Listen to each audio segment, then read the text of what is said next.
Okay, this is a bit of an experiment to try and make my video when I'm showing a deck, which I don't do very often. I'm trying to make the video a little bit flatter. Like, I always have to do it at some strange, weird angle because I've just got an old tripod and a phone camera, and it's a very precarious setup to try and get the camera to see what you're doing and focus it on the desk. But I wanted to show you this deck that I got today, which was a real surprise because it's one I ordered on Kickstarter, I don't know, a year ago, or backed, but it fell through. It didn't make the backing. The backing didn't survive. And so I forgot all about it. And then I think what must have happened is they told the backers that you could still order it, or there was a caveat on the thing that if you did back it and it fell through, that it would go, you'd get it made anyway. Anyway, it turned up in the post today, and it's called The Seasons of the Witch Samhain Oracle, and it's written and created by Lorraine Anderson and Juliet Diaz. And I haven't opened, I've ripped open the cellophane, but I haven't opened it yet. Cat mug, my mummy's mug. So I've got a pumpkin as a nod to Halloween, even though it's not Halloween or Samhain here. Samhain kind of cloth, black dog ace. Haunted house incense, which I got last year, and I don't normally buy these crappy incenses. It was in the dollar shop, but it smells really good. But I can't get any more because I got it last year. So I'm going to show you this. Oh, before I show you the deck, I want to show you these. I got these in England last time I went from this amazing shop, which I will be going to when I go back. And I call them unicorn wands. And I got 3 because I fell in love with them.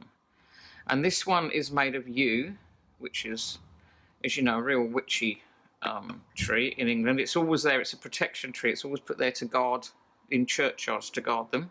This black one is 5,000-year-old bog oak, which is pretty incredible. And this one is my favourite tree, one of them. This is this little one is spalted holly, which I think is pretty gorgeous too. And they're made by a very small-time craftsman who just does them very occasionally, and you're very lucky to get them, so I had to have them. Anyway, this is the oracle. So I'll get this off now. I just left the plastic on, so you could see that I hadn't opened it, because I don't want to be splitting stuff open online. 2-part box, nice. It's got the raw cardboard inside, which I quite like. And the back of the box, a hauntingly beautiful and unique oracle created to summon personal power and lift the veil to find answers to your burning questions. 60 cards and a guidebook, Seasons of the Witch Samhain Oracle. And then it's cool, and it's got these trees and Seasons of the Witch on the side. And I like it. I like it. The back. Oh, here we go. So you've got a really chunky little book. Here comes Ace. What are you doing, Acey?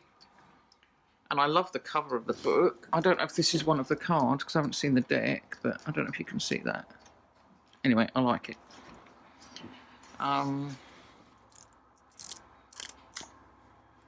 And it's got some, it has got, I saw a colour picture a little while ago.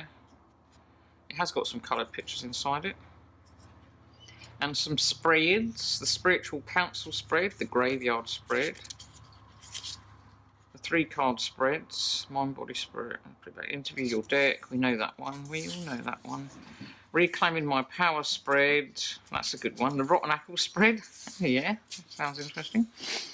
The Transformation spread, a spread for allowing change. The Weekly Outlook spread. You get a lot of the Witch's Tools spread, the Moon Phases spread, Shadow spread, the Healers spread, Coming of Winter spread, yay, that's me, babies. The Athame spread, Well, I think that's... I like the book already. But now, the cards. So these are the backs. I'm looking at them in the light. They've got a very, very faint fern kind of pattern on them. Brackeny. So here we've got All Hallows Eve. Altar. Oh, I like that. Ancestors. Oh, I like the way that they've got sideways cards too. I kind of like that in a deck. The Athame. The Banshee. Bat. I love bats. That reminds me of my house in England. We had a big old Douglas fir tree. It was huge in the back garden, and we used to sit out there, and I used to sit out there with the kids, especially Tabby, and watch the bats at night when they came out in the evening. I loved it. Black cat. Well, you all know about me and my black cats. Blood magic. Oh, I don't like that much. Looks like a beetroot or a pomegranate, but it's probably meant to be a heart. I don't know. I said that because I thought it was she was squishing a chicken. That's why I said I didn't like it. Broom. I have my beautiful Besom broom over there. Ace, get out. You can't go under there. He's sitting on my suitcase under my desk. Oh, Acey, what are you doing? You're going to knock the tripod over. No, Ace. Sit down. Sit. Ace is our dog. Sit down. But he's getting really big now. Acey, go on. Sit. Look, you can either sit and stay or you can go out. Get off the suitcase. He's looking at me with his big buggy eyes. You can sit and watch if you want. So, Candle Magic. Cauldron. The Centaur, very nice Narnia card there. And they've got things written on them, but I can't read them because I'm having to sit far away so that I don't cram up the video, my hands and my shoulders. So I can't read the words, but they've actually got things written on the cards. I'm not sure we can be able to see that. Or not. But it's very, very small. I would say it's very hard to read. So, Chalice, drink of me and take of me what needs to come into fruition. So the thing about that script really does need to be either not there, because I presumed it's in the book, or bigger. Because you just can't, I mean, it's really hard to read. I'm short-sighted, not long-sighted. And I've been short-sighted all my life, but even if I wasn't, I think that would be very, very hard to read. It's tiny. It's like one of the moon decks I've got. The first edition of it had the most tiny, tiny script ever. And I think sometimes when they make card decks, they don't actually check them out very well for the thing. I mean, it might have been too intrusive if it was bigger, but then why bother? Why not just put it in the book? Because it's not like you've got to buy the book separately. Coven. Creativity. I'm not saying about that in creativity, really. Let's see what that one says, because it's an interesting image for creativity. Man, it's impossible to read. Let it linger between your fingers, slither between your toes. It chooses those who take it and make it their own. Oh, creativity. Okay. Man, it's painful reading. Crystals and herbs. Dark moon. Death. Divination. What are you doing, Ace? Elders. Elements. A frog. Ace! Hang on a minute, I need to see to this dog. So, apples, Snow White, and the birch trees, I just dropped one. Ghost, the goddess of Samhain, goddesses of Samhain. I was going to say it's the three witches, but there's four of them. The gods of Samhain. It's like New Zealand, 2 men to 4 women. Graveyard. Greet the darkness. Grief. I mean, I love the images. I really do. Haunted. I love the background. I love everything about it. All I don't like is that script because it's too small. The healer. Intuition. See how it would be so much nicer if that wasn't there? And also I think the titles could be a bit higher so they're not so intrusive into the images. In fact, I would prefer the titles at the bottom and no script. Journey, Mischief, Nature Spirits. That's beautiful. That reminds me of me. Owl, Potions and Spells, Protection. There's our 3 Witches of Macbeth. Another sideways one. Pumpkin. But look how it intrudes on the image. It bugs me. Oh, I don't want it to bug me. Raven. Rebirth. Reclaim. Reflection. Another fairy tale kind of. Ritual. Rooted. Seduction. Silence. Skull. That seems very out of tune with the rest of the deck for some reason. Spider. Oh, look, Mammon. Mammon. Spirit.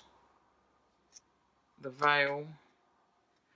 The Third Harvest, which is Samhain. The Transformation. Truth. That reminds me of YouTube. The Underworld. There's our 3 Witches again. Voices. See, they're amazing. Witch.